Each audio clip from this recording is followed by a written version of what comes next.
All right, let's dive in. Today, we're talking about a fear that's, well, as old as storytelling itself, the fear of ghosts. It's a feeling a lot of us can relate to, but what happens when that feeling completely takes over? Let's get into it.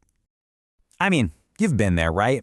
That sudden cold spot in a room, that feeling where the hairs on your arm stand up and you just know you're not alone, even when you can't see anything. It's such a classic feeling for a reason. It taps into something really deep inside us. You know, for most of us, that's where it ends. A little spooky moment, and then it's gone.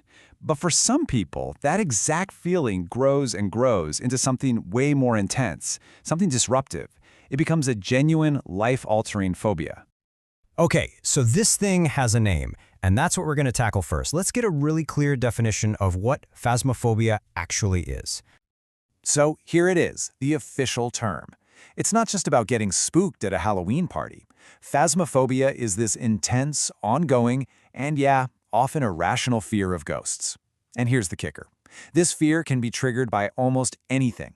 Walking into a dark room, hearing a weird noise, or sometimes just the thought of a ghost is enough. Okay, so that's what it is. But why? I mean, where does a fear this specific and this powerful actually come from? Well, it turns out it often starts in a few common places. Well, a huge piece of the puzzle is the stories we all grow up with. Come on, you know the one, that horror movie that really got under your skin, or those ghost stories you heard as a kid. Our brains are just wired to respond to stories, and when they're scary, they can plant a little seed of fear that can be really tough to get rid of. And this is a really big deal when you're a kid, right?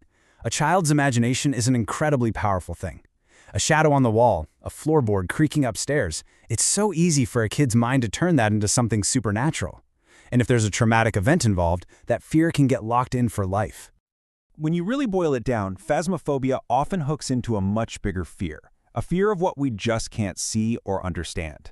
I mean, darkness literally hides the world from our eyes. And ghosts, they represent the ultimate unknown, don't they?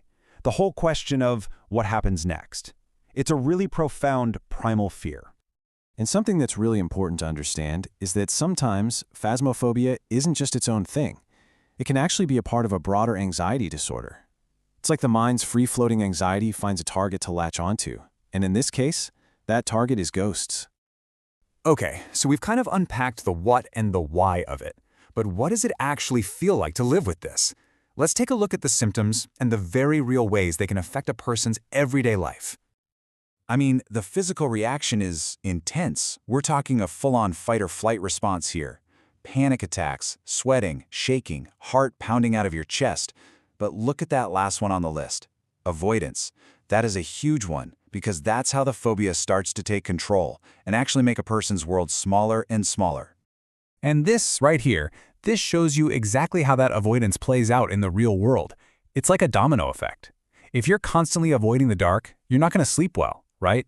If you're scared of any unfamiliar place, nighttime just becomes the source of massive anxiety.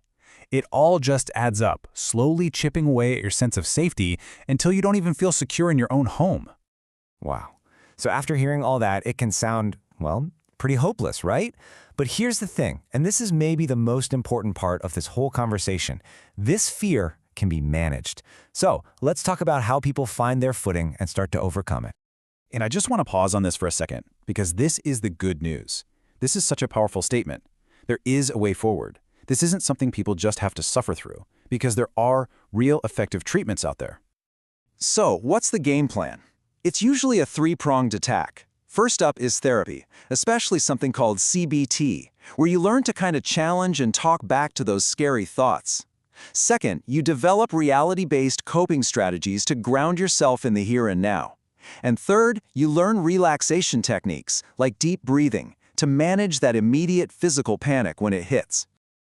And that quote just nails it, doesn't it? It's all about building a toolkit, having the right support, and starting that journey to reclaim the sense of security that the phobia stole. It's about getting back to a place where you can feel safe in your own space again. All right, so to wrap this all up, I want to leave you with a question to chew on. We call it a fear of ghosts, but is that what we're really afraid of? Or is it a fear of the great, silent, total unknown that ghosts represent? Something to think about. Thanks for joining me for this one.